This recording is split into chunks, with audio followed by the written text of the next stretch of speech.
Hello and welcome back to the Catchy Duo, where we scratch all your ideas. And in this particular episode, we're trying something different. And by we, I mean I, Judith, and my co-host Njoki. You'll see her in the next episode or the one before mine, or you'll listen to her. Get it? So for this week, we're trying something different, and we want to see if there's there's a different perspective in things we see dealing with ideal partners. And this is in reference to last week's episode where we were talking about unattractive traits we see, or the unattractive traits we capture before, or how do we say, anyway, unattractive traits when dealing with choosing a partner, something of the sort. I hope you get it. And thank you so much for the love you gave us from the other episode. We highly appreciate you guys. Please watch till the end. Share in the comment section what you believe or some of your ideas, and follow us on our Instagram handle, that is the_catchy_duo.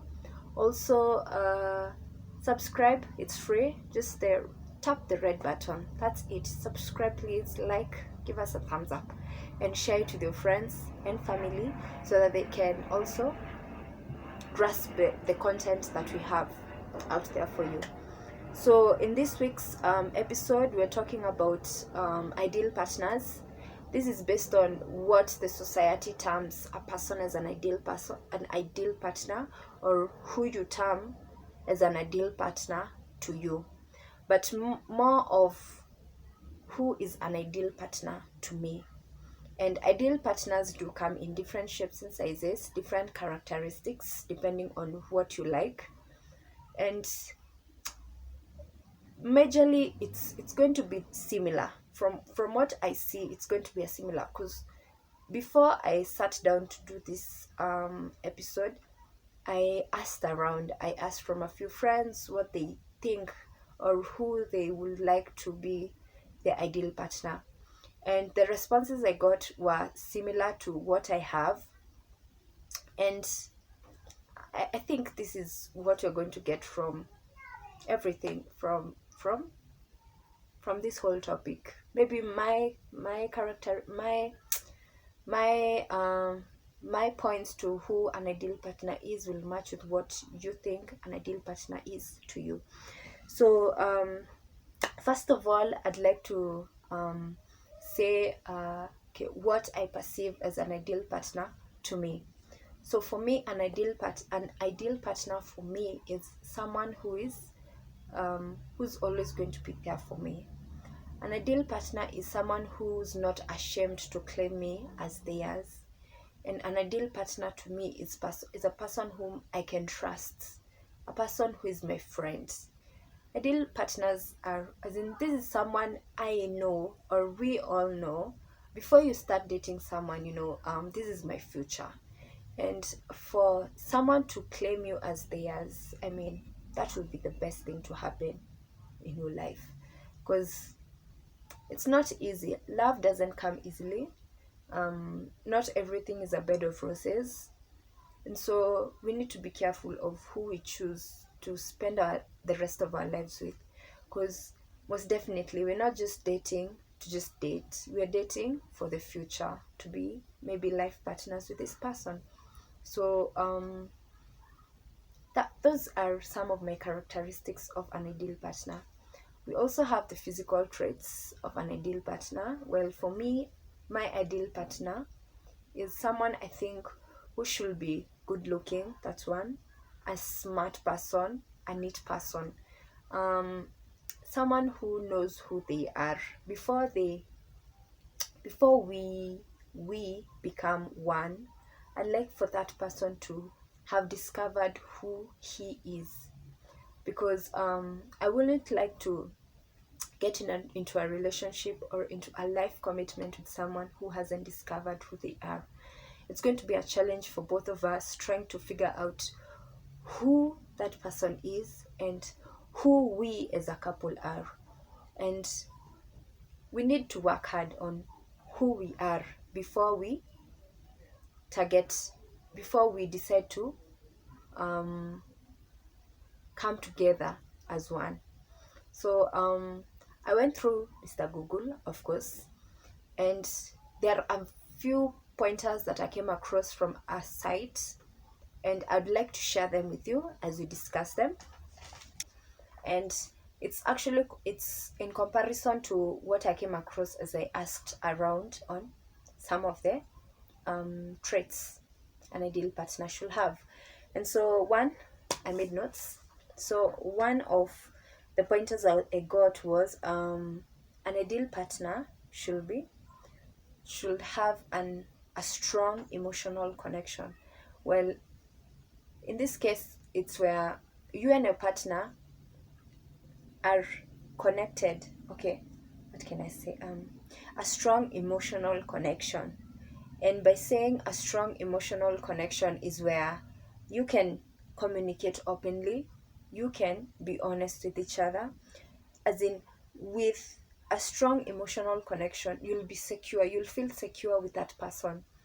And that's very important because considering you sharing your life with that person, you need to feel secure about your relationship together.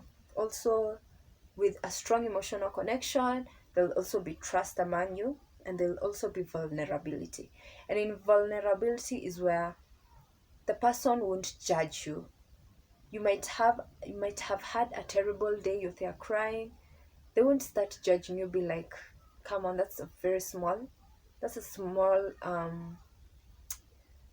event that's making you react like this. As in, that person should be there to hold you and be there for you. And with a strong emotional connection, things can be possible. Something else was physical affection. And with physical affection, this is where your ideal partner is not afraid to hold your hand, is not afraid to cuddle with you. Then this ideal person, or this this ideal spouse, should be there for you. Like, whenever you need help, they'll be there. Whenever, like, when I say holding your hands, this could be in public, you're walking, and then you're like, babe, can you just hold my hand? And if they agree, wow, nice and good. Some people don't like PDA. PDA meaning kissing in public, holding hands, cuddling in public. But it's not their fault. Some people don't usually like showing it off. But for those who do, it's nice because personally I do like it where it's like someone shows that they are yours, they're claiming you as theirs. And there's no better feeling like that. It's just the best. Personally, I believe being like someone accepting you for who you are, and they are not ashamed to being with you in public, that's the person you need to be with. Don't let go of them. Something else was respect. This is respect comes in terms of boundaries, comes in terms of emotionally. There's also sexually and physically. And expanding on physical respect, this is in terms of they won't grab you the way you don't like. Probably in public, they just hold your wrist all of a sudden, then pull you. That's abuse. If you don't like it, just speak up and say. And so, for a person who knows you, they know that you don't like to be grabbed all of a sudden. That is respect. They will respect you of the choices you make and the things you hold or value. And so, also sexually, probably in bed you don't like a certain to do certain things. If they respect you, they listen to you, and they won't force you to doing things you don't like. When it comes to boundaries, probably you like your things arranged in a certain way. They will respect the manner in which you put your things. Whenever, if they pick something from that place, they will still return it at that particular place because they do respect your boundaries. And this should be highly valued because respect goes a long way. I respect you, respect me, and we live in harmony. Something else we had was unwavering commitment. Unwavering commitment is based on loyalty. Um, this person won't go and cheat on you. This person won't make you feel jealous. Like if a person shows commitment to you, you won't be jealous, you won't feel insecure. And once a person breaks you, like this also, it's kind of in line with respect, because if this person doesn't respect you, they won't be committed to you. Or if a person isn't committed to you, it means they do not respect you. And so I feel that, for as in, there should be commitment in a relationship. There must be commitment. Commitment is a major factor. And commitment comes in line of, there's no cheating. Like if we make a decision together, we commit to it. Like we go all the way. There's no backing out. And if there's backing out, probably there's a perfectly good reason for that to happen. So it's also good to communicate. And actually, that is the next point, where we should communicate openly. Okay, an ideal person communicates openly in such a way that we've made a decision, but it's not working out. You can just hold back your thoughts. Just speak to your partner and tell them, the decision we've made seems like it's not working out for both of us. And this is why I'd like for us to try something different. And with communicating openly, this promotes honesty. There will be trust, there will be commitment. Like all these points go hand in hand. With open communication, you will know what your partner needs, you will know what someone else needs, you will know what the desires of your partner are. An ideal partner should also be your best friend. Friendship is usually the foundation of everything, because before you actually began dating, you were friends, or you become friends and then you start dating, probably get married, have kids, and the rest goes on. And so your partner should be your best friend, someone you can share your thoughts with, someone you can talk to. Like your best friend should be, or your partner should be your best friend. Like you won't be afraid on telling him or her some of your desires or some of your thoughts. And for a best friend, someone, for those who have best friends, you play together, you laugh together, you laugh together, as in it's the best thing to get to do together. So your ideal partner should be your best friend. Like you will be open to that person. And then something else is, your ideal partner should have an amazing sexual chemistry. Like you two should have an amazing sexual chemistry. That is obviously well spoken out for itself, because you can't just go sleeping with anybody. You have to have a strong connection. And if you do not have that strong connection with that somebody, you can't just get naked in front of them. You have to know what you like. And if that person knows what you like, you'll truly be together. So something else is, your ideal partner should have an undivided attention towards you. And this is basically in terms of, they create time to listen to you, they create time to spend it with you, they are just there. Whenever you're in public, they are focused on you, making you happy, being right by your side. If anything happens, they are right there for you. And I believe that's the best thing to happen. Someone claiming you as their own. I know I'm always going back to that, but it's true. Something else is, your ideal partner should have a value concept of mutual trusts. And in this case, it's all about, this person can tell the truth, will tell the truth, and they will be true to their word. um well, things happen in relationships. I believe this is what breaks relationships.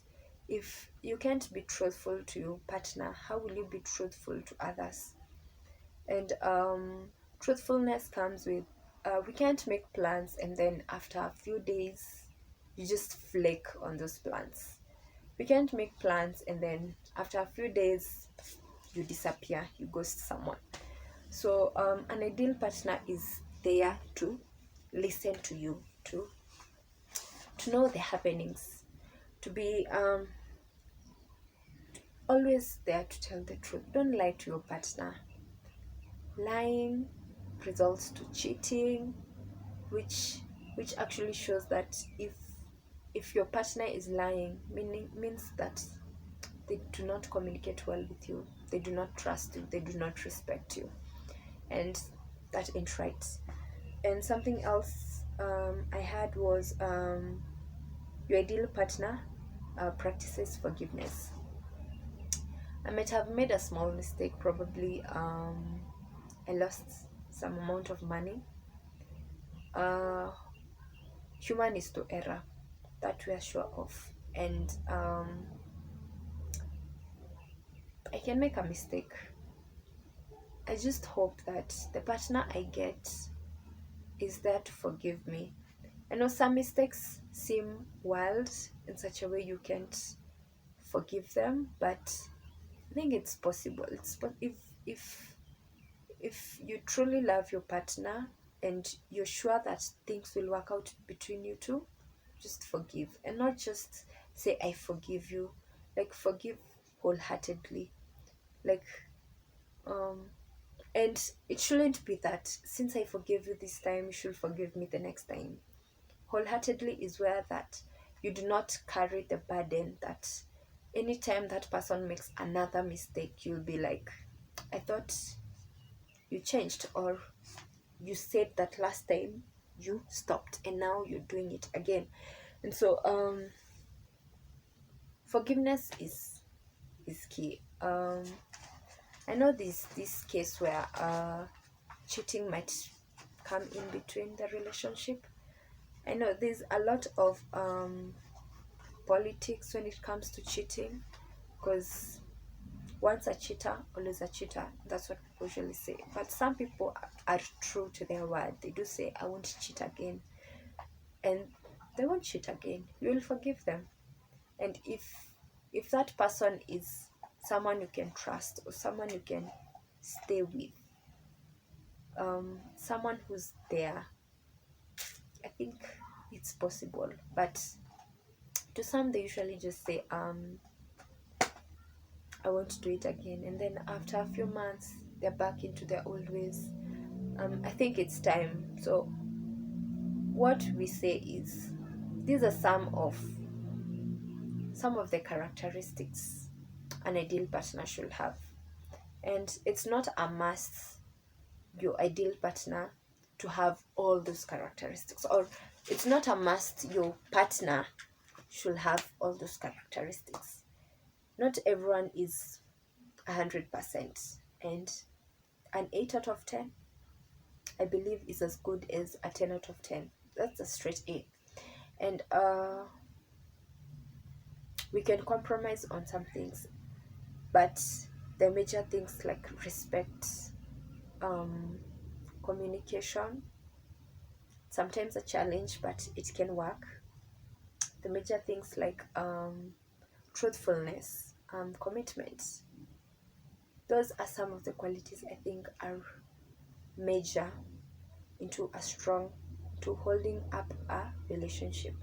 Because an ideal partner is someone you will go all the way till death, and you need to be at peace. So before settling down with someone, think, is this the person I want?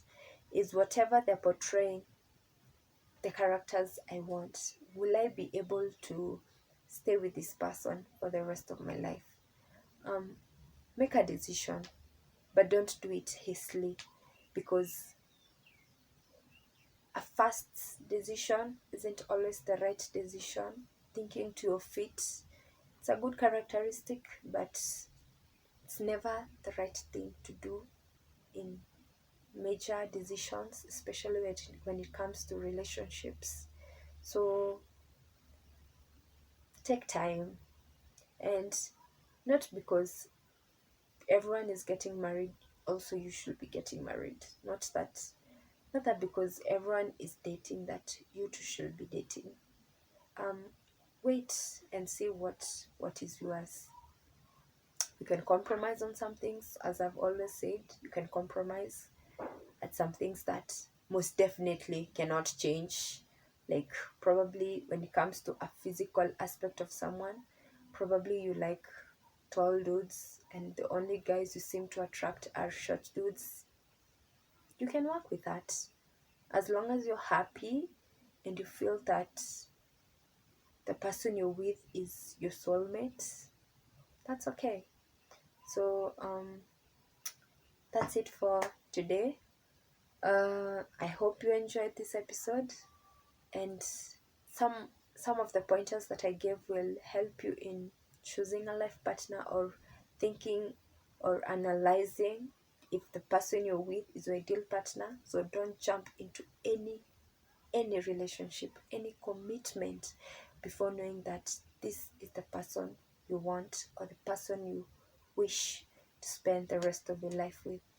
And so thank you. Hope to see you on the next episode, and hopefully I'll be with my partner, Joki. Uh, Subscribe, share, comment, give us a thumbs up, and follow us on Instagram, the_catchy_duo, my personal page, Muturi_Judith, and also Njoki's page, Njoki_Kimwaki. So thank you. This is the Catchy Duo, where we scratch all your ideas. Bye.